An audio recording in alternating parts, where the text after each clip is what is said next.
Yo creo que en este Adviento, antes de mirar al pesebre, antes de mirar las lucecitas y el árbol de Navidad, debemos de mirar a la cruz.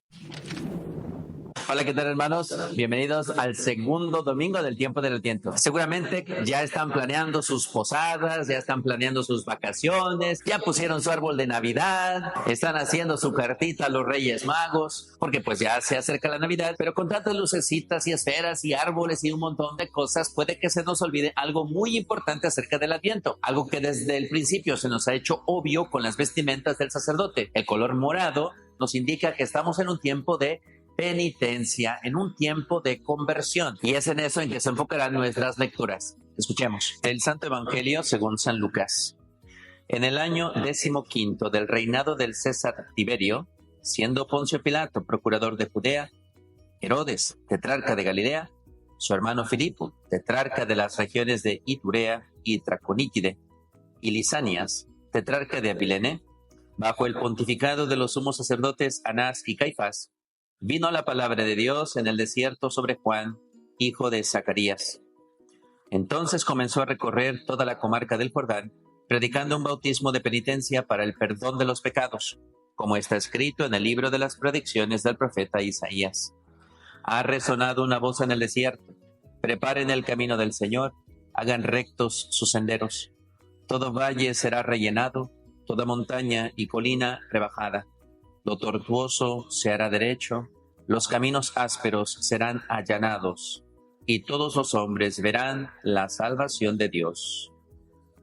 Palabra del Señor. Gloria a ti, Señor Jesús. Bien, pues como se dan cuenta, el Evangelio se centra en la predicación de Juan el Bautista. Y el mensaje era muy claro: arrepiéntanse de sus pecados porque ya viene el Mesías. Y ese mismo mensaje es para nosotros en este Adviento: arrepiéntanse de sus pecados porque ya viene la Navidad, ya viene el Mesías. Un aspecto que también me gustaría recalcar es que San Lucas está escribiendo desde un punto de vista histórico. No nos está contando un cuento, no nos está contando un mito, no nos está hablando de personas legendarias, sino nos está hablando de personas reales. Nos va a contar el Evangelio de una manera histórica. Es por eso que sitúa la narración de su Evangelio en una comarca específica y nos dice personas que realmente existieron en la historia, como Pilatos, como César Tiberio, como Anás, como Caifás. Es decir, las cosas que nos va a contar San Lucas acerca de Jesús no es una fábula, sino es algo verdadero. Pero bueno, regresamos más bien al hilo conductor de estas lecturas, que es el arrepentimiento.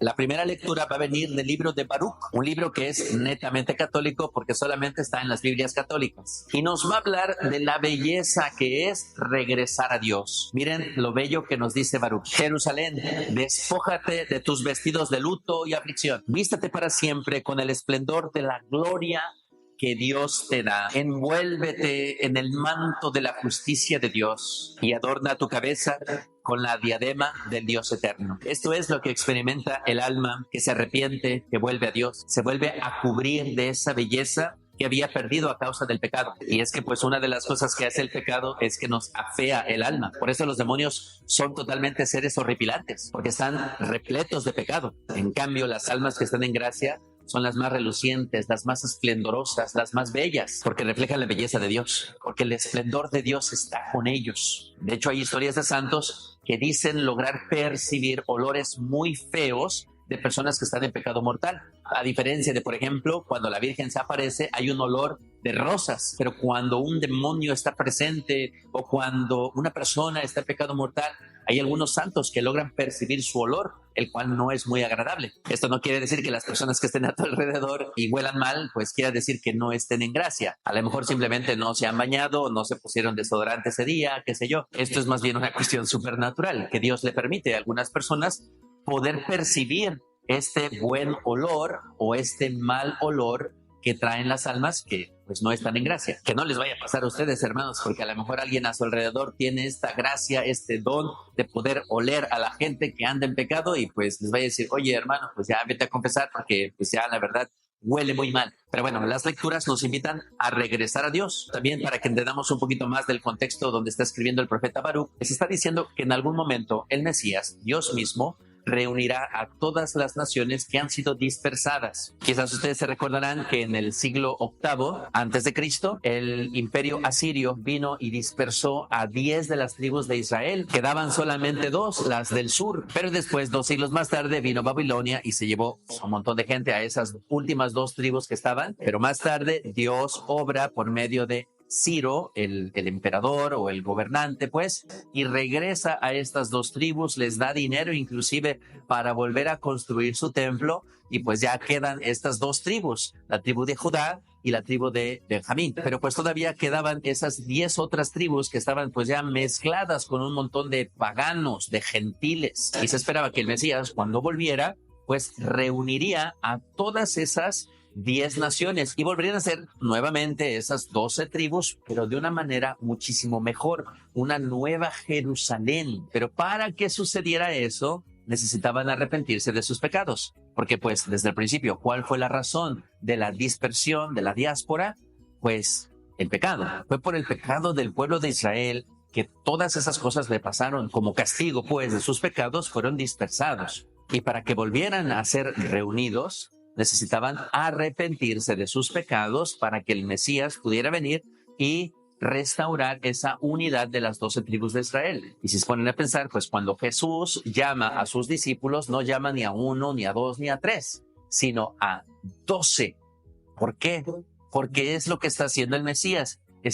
Va a reunir a todas las tribus dispersas de Israel, pero de una manera más perfecta. Por eso va a enviar a sus discípulos, a sus apóstoles, a predicar a todas las naciones el arrepentimiento de sus pecados. A grandes rasgos, eso es lo que está sucediendo en la primera lectura del profeta Baruch, y que se sigue cumpliendo a nuestra época en el 2024, donde nuevamente el Señor nos está invitando al arrepentimiento de nuestros pecados. Fíjense lo bonito que lo pone el Catecismo de la Iglesia Católica. En este tiempo de Adviento, donde debemos de practicar la penitencia, dice que es un movimiento total de nuestra vida, es un movimiento radical del corazón. No es solamente irnos a confesar, sino una ruptura con el pecado, una aversión al mal con repugnancia hacia nuestras malas acciones.